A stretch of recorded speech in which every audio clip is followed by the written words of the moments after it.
নমস্কাৰ প্ৰিয় ছাত্ৰ ছাত্ৰীসকল স্বাগতম মোৰ AS আছামিজ চেনেললৈ আজি তোমালোকৰ ক্লাছ 7ৰ সপ্তম শ্ৰেণীৰ সমাজ বিজ্ঞানৰ পাঠ 17 মোগল যুগ সমাজ আৰু সংস্কৃতিৰ এই পাঠটিৰ অনুশীলনীৰ যিমানখিনি কোৱেশ্চন আছে এই কোৱেশ্চন আনসাৰখিনি আমি এই ভিডিঅ'টোত কৰিম তোমালোকে লেসনটো ফাৰ্ষ্টৰ পৰা লাষ্টলৈকে এবাৰ ৰিডিং দিবা আৰু এই জানি থোৱাবিলাক আছে যে জানি থোৱা অহা এইখিনি তোমালোকে পঢ়িবা ঠিক আছে ইয়াৰ পৰা তোমালোকৰ কোৱেশ্চন আহিব পাৰে যিমানখিনি জানি থোৱা অহা আছে এইখিনি পঢ়িবা আৰু ইয়াত চোৱা মনত ৰাখিবলগীয়া কথা যোনবিলাক আছে সেইখিনিও পঢ়িবা ইয়াত এক নম্বৰকে 8টা পইণ্ট আছে এইখিনি পঢ়িবা তোমালোকে কাৰণ ইয়াৰ পৰা প্ৰায় কেতিয়াবা দেখা যায় যে কোৱেশ্চন তোমালোকৰ 1 মাৰ্কছৰ বা 2 মাৰ্কছৰ আহি যায় ঠিক আছে তো ভিডিঅ'টো ইমান দীঘল নকৰাকৈ অনুশীলনীৰ আৰম্ভ কৰোঁ বলা ভিডিঅ'টো আৰম্ভ কৰোঁ ভিডিঅ'টো আৰম্ভ কৰাৰ আগতে মোৰ চেনেলটো সাবস্ক্ৰাইব কৰি দিবা লাইক আৰু কমেণ্ট এটা দি দিবা তোমালোকৰ লাইক কমেণ্টে মোক সঁচাকৈ উৎসাহিত কৰে সেইকাৰণে লাইক আৰু কমেণ্ট এটা দি যাবা তো বলা ভিডিঅ'টো আৰম্ভ কৰোঁ এক নম্বৰ ইয়াৰ উত্তৰ দিয়া ক আছে চাচাৰামৰ সমাধি কোনে নিৰ্মাণ কৰিছিল ইয়াৰ উত্তৰ হ'ব শ্বেৰ শাহে চাচাৰামৰ সমাধি নিৰ্মাণ কৰিছিল খ নম্বৰ প্ৰশ্ন আকবৰৰ দিনত অট্টালিকা সজাওঁতে বিশেষভাৱে কি ব্যৱহাৰ কৰা হৈছিল ইয়াৰ উত্তৰ আকবৰৰ দিনত অট্টালিকা সজাওঁতে বিশেষভাৱে ৰঙা শিলৰ গুৰি ব্যৱহাৰ কৰিছিল এইটো এনেকা ব্যৱহাৰ হ'ব হা ব্যৱহাৰটো অলপ ভুল আছে স্পেলিঙত গ নম্বৰ প্ৰশ্ন তাজমহল কোন নদীৰ পাৰত অৱস্থিত ইয়াৰ উত্তৰ হ'ব তাজমহল যমুনা নদীৰ পাৰত অৱস্থিত ঘ নম্বৰ প্ৰশ্ন ময়ূৰ সিংহাসন তৈয়াৰ কৰা কাৰিকৰজনৰ নাম কি ইয়াৰ উত্তৰ ময়ূৰ সিংহাসন তৈয়াৰ কৰা কাৰিকৰজনৰ নাম হ'ল বেবদন খাঁ 15 নম্বৰ প্ৰশ্ন অসমত ভক্তি আন্দোলনৰ ধাৰণাটোক কি বুলি জনা যায় ইয়াৰ উত্তৰ অসমত ভক্তি আন্দোলনৰ ধাৰণাটোক বৈষ্ণৱ আন্দোলন বুলি জনা যায় তোমালোকে কোৱেশ্চন আনসাৰবিলাক ভিডিঅ'টো ৰখাই কেনে লিখি ল'বা প্ৰথম 6 নম্বৰ কি দুটা ভাষাৰ সংমিশ্ৰণত উৰ্দু ভাষাৰ সৃষ্টি হৈছিল ইয়াৰ উত্তৰ হিন্দুস্তানী আৰু পাৰ্চী ভাষাৰ সংমিশ্ৰণত উৰ্দু ভাষাৰ সৃষ্টি হৈছিল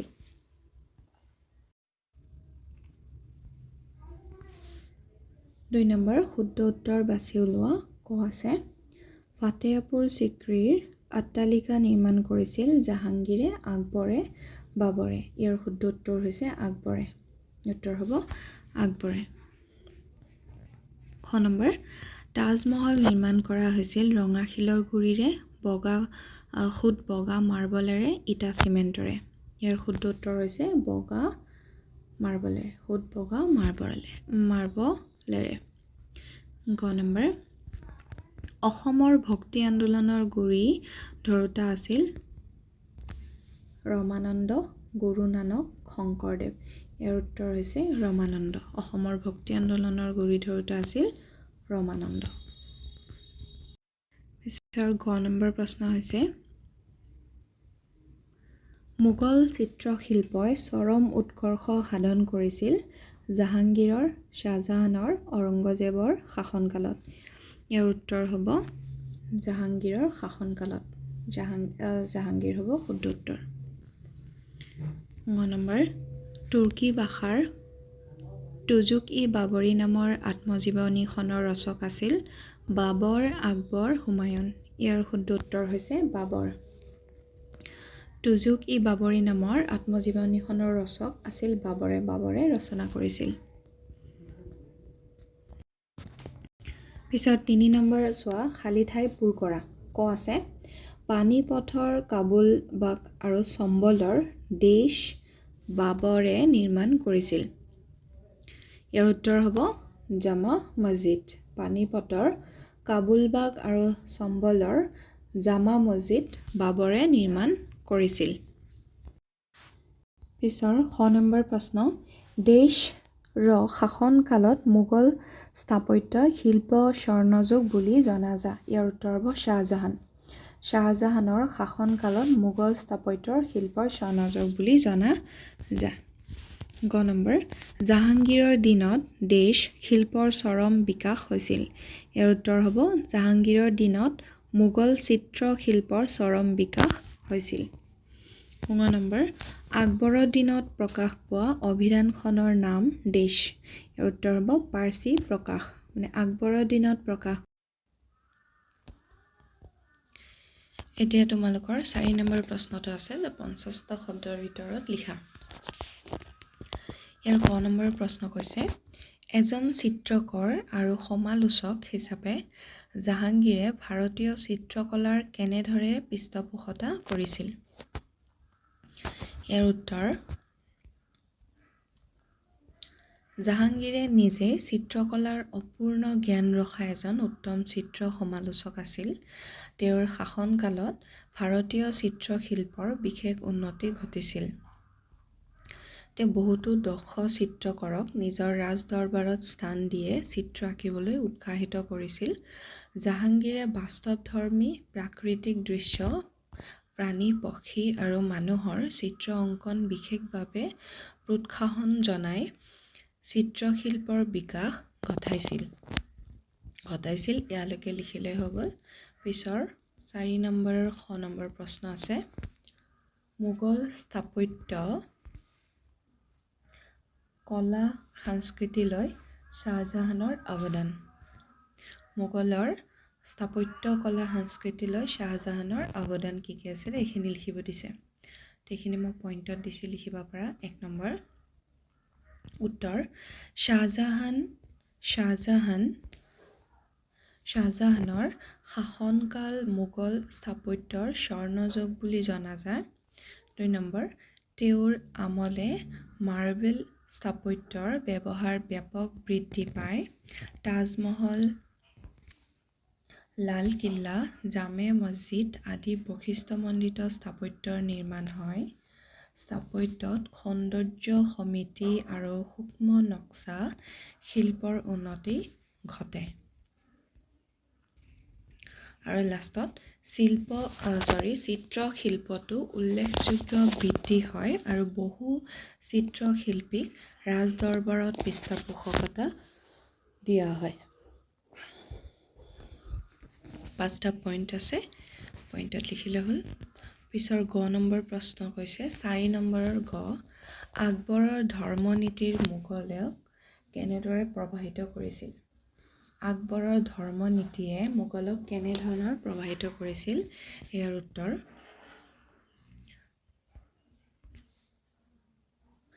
আকবৰে ইবাদতখানা স্থাপন কৰি বিভিন্ন ধৰ্মৰ পণ্ডিতক আলোচনাৰ বাবে একত্ৰিত কৰিছিল। সকলো ধৰ্মৰ মূল বাণী বুজি ধৰ্মীয় সহিষ্ণুতা বৃদ্ধি কৰে।